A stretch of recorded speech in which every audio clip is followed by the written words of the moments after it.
Bwana Yesu asifiwe. Haleluya, haleluya. Hongera kwa day 3 ya mfungo wetu wa siku 30. Ikiwa leo ni siku ya baraka, tumeingia siku ya 3. Hongera sana na kusalimu katika jina la Yesu, mtazamaji wa kipindi cha mwongozo wa mfungo wa siku 30 kupitia televisheni yetu ya online TV Maombi ya Matokeo TV. Uko nami mtumishi wa Mungu Robert Dani. Kabla sijaanza, tumuombe Mungu. Baba, katika jina la Yesu, wewe ni mwema, wewe ni mkuu, hakuna kama wewe. Wastahili kuabudiwa, wastahili kushukuriwa. Jina lako lapita majina yote, katika jina la Yesu Kristo wa Nazareti. Yeyote yule ambaye Bwana ataendelea kunitazama popote pale alipo kwa ajili ya mwongozo wa maombi ya siku 30 ya mfungo, ikiwa leo ni siku ya 3 ya Bwana ya mfungo, Mungu tunalibariki na kulitukuza jina lako. Pokea sifa na utukufu, kwa sababu Mungu unaenda kutenda, katika jina la Yesu, amen. Mtazamaji, nikuambie hongera kwa siku ya 3. Watu wengi hawajui siri ya mfungo. Mfungo ni kifunguo cha vilivyozuiliwa. Yesu mwenyewe alifunga siku 40. Eliya, Musa, watu mbalimbali. Hakuna mtu aliye mkuu asiyetoka ndani ya mfungo, kwa sababu maombi ya mfungo yanazalisha watu wakuu kiuchumi. Maombi ya mfungo yanazalisha watumishi wakubwa. Maombi ya mfungo yanazalisha majibu ya maombi yanayosikika na yanayoonekana. Kumbuka, mfungo wetu unalenga kabisa madhubuti kwa ajili ya kumwomba Mungu tuweze kupokea majibu ya maombi yanayosikika, majibu ya maombi yanayoonekana. Niseme hongera mwana wa Mungu. Nataka leo tuingie mwongozo au maombi fulani, na mimi kazi yangu ni kuachilia vipengele vya maombi, na jukumu lako ni kukaa kwenye maombi angalau masaa 3 uweze kusema na Mungu. Leo nataka tuangalie jambo la msingi sana, na ni siri kubwa. Mungu anapenda maombi ya bidii. Narudia tena, Mungu anapenda waombaji walio na bidii. Kwa maana hii, kitabu cha Yakobo ile sura ya 5 mstari wa 16 anasema kitu ajabu sana: kuomba kwake mwenye haki kwafaa sana akiomba kwa bidii. Wow! Kuomba kwake mwenye haki kwafaa sana akiomba kwa bidii. Kwa hiyo, kwa maana nyingine, kuomba kwake mwenye haki hakufai sana asipoomba kwa bidii. Sitaki mfungo huu usifai, nataka mfungo huu ufae, kwa sababu maombi ambayo Mungu anayatafuta ni maombi ya bidii. Bwana atusaidie, Bwana atusaidie. Maombi ambayo Mungu anayatafuta ni maombi ya bidii. Huwezi tenganisha maombi na bidii, kwa sababu maombi na bidii yanaambatana. Narudia tena, maombi ya mwenye haki yanafaa mbele za Mungu endapo yule mwenye haki akiomba kwa bidii. Kwa hiyo Mungu anapozungumza swala la mtu kuomba kwa bidii ni muhimu sana. Kwenye mfungo, Mungu anataka aone ukiomba kwa bidii ili akupe majibu ya maombi yanayosikika au yanayoonekana. Uvivu, ulegevu ni sumu ya kuua maombi yenye matokeo. Narudia tena, uvivu, ulegevu ni sumu ya kuua maombi yenye matokeo. Ni hadi umekuwa unaomba kwa bidii, basi utakuwa mtu wa maombi yenye matokeo. Kitabu cha Luka ile sura ya 18, kitabu cha Luka ile sura ya 18 kuna kitu Yesu alisemesha pale. Luka 18 mstari wa kwanza, akawaambia mfano ya kwamba imewapasa kumuomba Mungu siku zote, wala msikate tamaa. Kuomba ni namba moja, lakini kuomba kwa bidii namba mbili. Mungu hupendezwa na muombaji anayeomba kwa bidii. Na wapenda wale wanipendao na wale wanitafutao kwa bidii wataniona. Mungu haonekani kwa wavivu. Mungu anaonekana kwa na maombi walio na bidii. Narudia tena, Mungu haonekani kwa wavivu. Mungu anaonekana kwa wana maombi wanaoomba kwa bidii.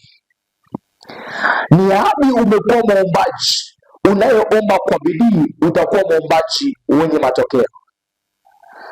Inawezekana unaomba, lakini je, unaomba kwa bidii? Muulize mtoto aliyekaa pembeni yako hapo nyumbani kwako, kwa sababu tunaomba sana lakini hatuoni matokeo. Kwa Mungu alichokuwa ananisemesha ni kwa sababu maombi yake mwenye haki yanafaa mbele za Mungu. Ndio maana anasema maombi yenu yamekuwa kelele. Kwa nini kelele? Maombi yenu yamekuwa kelele. Kwa nini kelele? Kwa sababu anayeomba anaomba bila bidii, na bidii ni chanzo cha majibu. Yesu ni mfano wa mwombaji anayeomba kwa bidii. Narudia tena, Yesu ni mfano wa mwombaji anayeomba kwa bidii. Niliwahi kuambia watu na napenda kusema mara nyingi, kama Yesu aliomba jasho likawa damu, kama damu, sisi ambaye tuna madeni, tuna mikopo, tuna marejesho, tuna matatizo, tunataka tuombe kiwango gani? Yesu aliomba, Biblia inasema aliomba jasho likabadilika kuwa damu. Huwezi kutoka na matokeo kwenye mfungo kama auombi kwa bidii. Utakuwa mtu unaelala njaa ukiomba kwa ulegevu.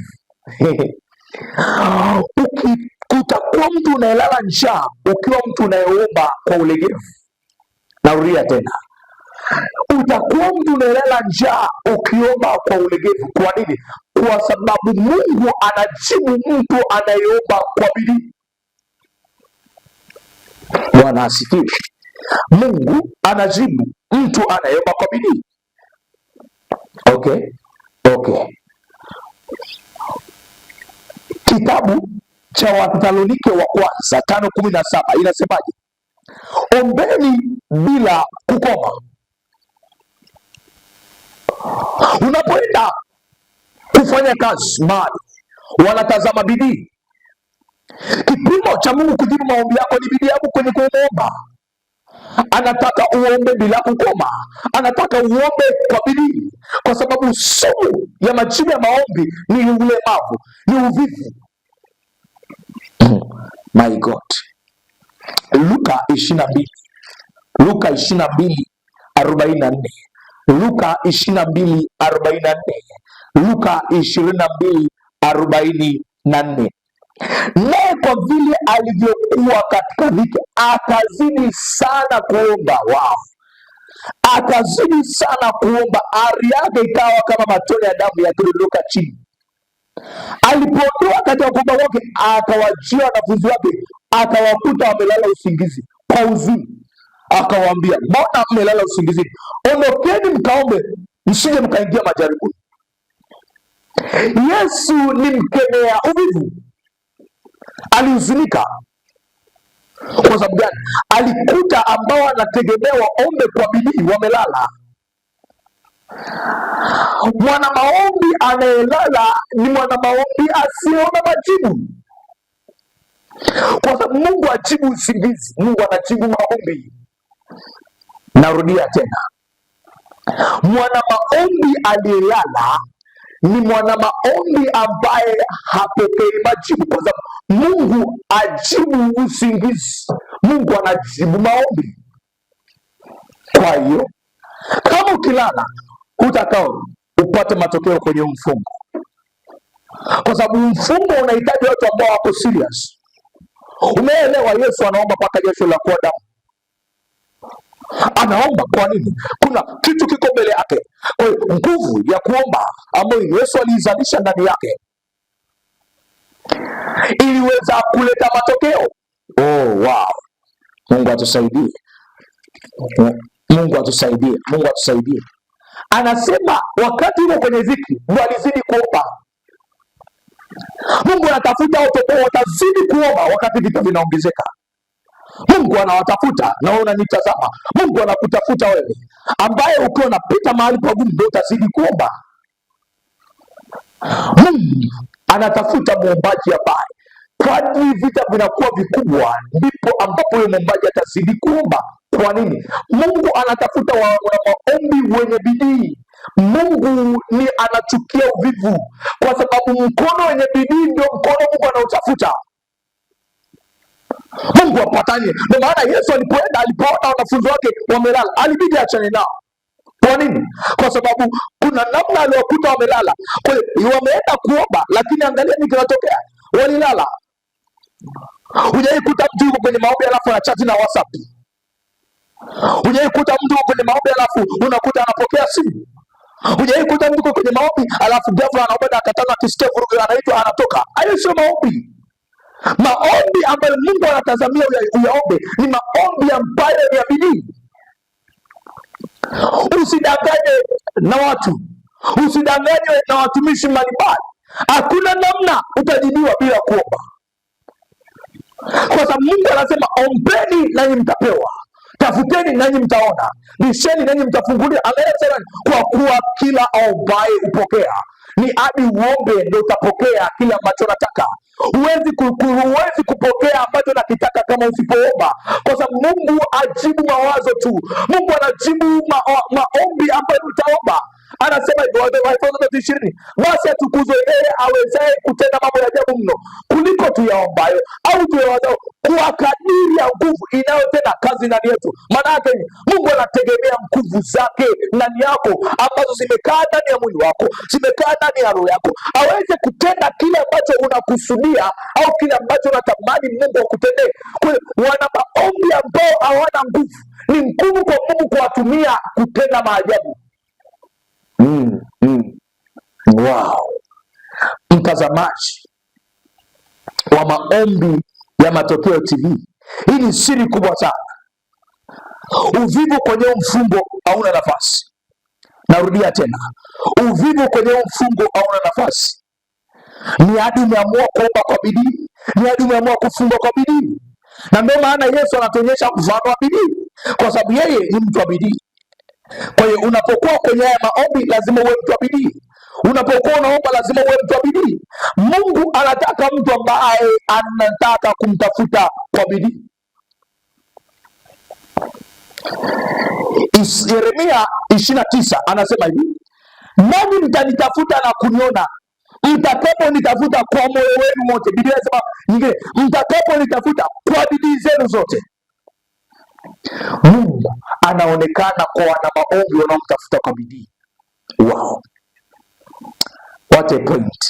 Mungu anaonekana kwa wana maombi wanaomtafuta kwa bidii. Narudia tena, Mungu anaonekana kwa wana maombi wanaomtafuta kwa bidii, kwa kuwa maombi ya mwenye haki yafaa sana akiomba kwa bidii. Maombi ya mwenye haki yafaa sana kama akiomba kwa bidii. Ni hadi umeamua kuanza kuomba kwa bidii utaanza kumuona Mungu. Ni hadi umeamua kuanza kuomba kwa bidii utaanza kumuona Mungu. Hamna namna ambayo utamuona Mungu kama uombi kwa bidii. Hakuna namna utamuona Mungu kama auombi kwa bidii. Kwa nini? Kwa sababu Mungu anatafuta wana maombi wenye bidii, wana maombi wanaofunga kwa bidii, wana maombi wanaosoma neno kwa bidii, wana maombi wanaomtafuta Mungu kwa bidii. Kwa hiyo Mungu anapatikana tu kwa wanaomtafuta kwa bidii. Kama pesa inatafutwa, Mungu pia anatafutwa mtu wa Mungu. Usije ukajisaulisha. Kama unavyotafuta pesa ndivyo Mungu anavyotafutwa. Mungu anapatikana wapi? Ndani ya neno lake, ndani ya maombi, ndani ya mfungo, ndipo Mungu anapopatikana. Huwezi kaa nyumbani kwako kategemea tu Mungu aje hapo. No. Mungu anatafutwa. Mtafuteni Bwana maadamu anapatikana. Maana yake unapomtafuta Mungu anaonekana. Ili anasema kwa utafuteni kwanza ufalme wa Mungu na haki yake, na yote mtazidishiwa. Hakuna namna utaweza kuteka ufalme wa Mungu kama hauna bidii. Kwa sababu gani? Toka enzi ya Yohana Mbatizaji ufalme wa Mungu unatekwa na wenye nguvu. Kwa hiyo ni wenye nguvu, maana yake ni wenye bidii ndio wanaweza wakateka ufalme wa Mungu. Ni maombi ya bidii ndio yanaleta majibu yanayoshika. Hana alikuwa na bidii katika kuomba, aliomba mpaka aliposikia tumboni mwake kuna mimba imeingia. Na mimi nataka kwa jina la Yesu Kristo wa Nazareti, uombe mpaka uone hilo gari lako umelishikilia, uombe mpaka uone nyumba yako umeishikilia, uombe mpaka umepiga hatua moja kwenda hatua nyingine. Kwa nini? Kwa sababu ni hadi umeomba kwa bidii utapata majibu, ni hadi umefunga kwa bidii utapata majibu. Hatuombi tu tunaomba, no. Hatufungi kwa sababu ni mfumo wa kikanisa au ni mfumo wa mtumishi Robert, no. Nataka uombe kwa sababu Roho Mtakatifu ameachilia neema, na uombe mpaka vitu vitokee, na uombe mpaka uone vitu. Kwa hiyo hautakaa uone vitu mpaka uombe. Wow. What a point. Hautakaa uone vitu mpaka uombe. Hautakaa uone vitu mpaka uombe. Hautakaa uone vitu mpaka uombe.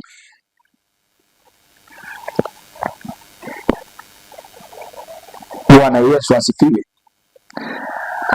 Daniel alikuwa mtu wa bidii katika maombi. Kwa nini nasema alikuwa mtu wa bidii? Kwa sababu aliposikia maadui wamepitisha Shauli, alienda kuomba kama kawaida. Biblia inasema alifungua madirisha kuelekea kule alipokuwa anaomba kila wakati, alafu akaendeleza kuomba katiba yake asubuhi, mchana, jioni. Maombi ya bidii ni maombi endelevu. Narudia tena, maombi ya bidii ni maombi endelevu. Maombi ya bidii ni maombi endelevu. Mwana wa Mungu unayenitazama popote pale ulipo kupitia maombi ya Matokeo TV, hakuna namna utajibiwa bila kuwa mtu wa bidii. Hakuna namna utapokea majibu ya maombi yako bila kuwa mtu wa bidii. Kuanzia leo, mfungo unatafuta wana maombi ambao wataomba kwa bidii. Mungu amenipa kukushirikisha hili jambo kwenye siku ya tatu.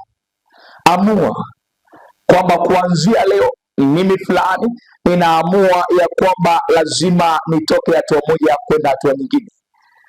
Mtazamaji wa maombi ya Matokeo TV, naomba Mungu akupe leo maombi yako. Bwana nipe roho ya bidii katika kutafuta wewe. Narudia tena, prayer point au maombi ambayo utaomba leo siku ya tatu. Bwana nipe roho ya bidii, kwa sababu bidii ni roho. Bidii ni spirit, na pia roho ya uvivu ni roho. Kwa hiyo ukifikwa roho ya uvivu huwezi kuamka usiku kuomba. Mwambie Bwana, ninaomba unipe roho ya bidii ili niweze kuomba. Bwana, ninaomba unipe roho ya bidii ili niweze kuomba. Kwa hiyo kwenye hii siku ya tatu, kwenye huu mfungo wa siku 30, muombe Mungu siku ya leo. Mungu wa Israeli, ninakuomba unipe roho ya bidii katika kuomba. Maana yake Mungu ana majibu ya maombi ya yule mtu anayeomba kwa bidii. Mpenzi mtazamaji wa maombi ya Matokeo TV, niseme Mungu akubariki sana. Hii ni siri ambayo Mungu ametupa kwa ajili ya siku ya tatu, ya kwamba lazima uwe muombaji mwenye bidii. Yakobo 5:16, maombi ya mwenye haki yafaa sana akiomba kwa bidii. Sitamani upoteze muda siku 30. Ni hakika hadi umeomba kwa bidii, maombi yako yatafaa mbele za Bwana. Mwambie Mungu, nataka nikuone ukipanda na kushuka. Nataka nikuone ukipanda na kushuka. Lakini utamuona Mungu endapo Mungu anaonekana kwa watu wanaomtafuta kwa bidii. Mungu anaonekana kwa watu wanaomba kwa bidii. Mungu anaonekana kwa watu ambao wanamjua kwa bidii. Mwana wa Mungu, Mungu akubariki sana na Mungu akutunze. Mimi sina mengi ya kusema, lakini Mungu akubariki sana. Nikushukuru wewe ambaye umekuwa ukiendelea kutazama, na naamini siku ya tatu, naamini kesho itakuwa siku ya 4 na itakuwa siku ya baraka. Lakini leo Mungu anataka umuombe akupe roho ya bidii kwenye haya maombi. Mungu akubariki sana na Mungu akutunze. Kumbuka ulikuwa nami mtumishi wa Mungu Robert Daniel, na hii unaangalia Maombi ya Matokeo TV. Kama ndo mara yako ya kwanza, basi subscribe kwenye YouTube channel yetu, share na watu mbalimbali ili tuweze kufika mbali na Mungu akaweze kuwafikia watu mbalimbali duniani kote na ujumbe huu ukasambae dunia nzima. Mungu akubariki sana wewe ambaye umeamua kuchagua Maombi ya Matokeo TV ambayo imehakikisha kwamba Maombi ya Matokeo TV kwa kila ombaye upokea, tunaamini kwamba utapokea majibu ya maombi yako. Basi tumshukuru Bwana Mungu. Asante kwa siku ya tatu, siku ya baraka. Naomba tu ombi moja, wape watoto wako roho ya bidii kwenye kila wanachokiomba.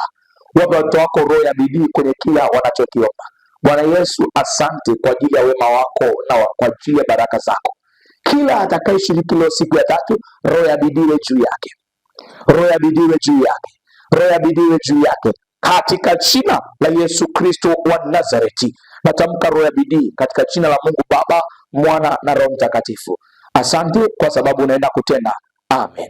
Mpenzi mtazamaji wa Maombi ya Matokeo TV, kumbuka ni mfungo wa siku 30, ikiwa leo ni siku ya tatu kuelekea pia kongamano letu kubwa la kihistoria Tanzania nzima na duniani kote litakalofanyika tarehe 19 mwezi wa 9 2026 katika ukumbi wa Simba Hall Chakito pale Bioroni, na tutahakikisha kwamba basi inapokaribia tutakupa maelekezo, kwa sababu ni mahali panafikika. Kilimanjaro nzima tukusanyike pale, Tanzania nzima tukusanyike pale, na duniani kote tukusanyike pale. Hakika itakuwa ni siku ya kihistoria sana. Hakika itakuwa ni siku ya kukumbukwa sana, kwani Mungu ataenda kutupa neema ya kumiliki na kutawala miliki zetu, kwani tunaenda kupokea majibu ya maombi yanayoshikika na yanayoonekana. Mungu akubariki sana. Kama unahitaji pia kusapoti au kama unahitaji maelekezo, unaweza kanipigia simu yangu, iko pale chini 0747 181 500 0747 basi na mimi nitakusikiliza,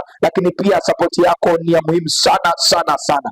Mungu akubariki sana wewe ambaye unatutazama popote pale ulipo duniani kote, na hakika kwamba Mungu ataenda kutenda mambo ya ajabu mno kuliko yale tuyaombayo au tuyazayo, kwa sababu Mungu ni Mungu wa ishara na miujiza. Mungu wetu ni Mungu wa kutushangaza. Hakika kwenye mfungo wa siku 30, Mungu atakushangaza kwenye biashara. Mungu atakushangaza kwenye ndoa yako. Mungu atashangaza watoto wako. Mungu atashangaza familia yako. Mungu akubariki na Mungu akutunze katika jina la Yesu. Amen.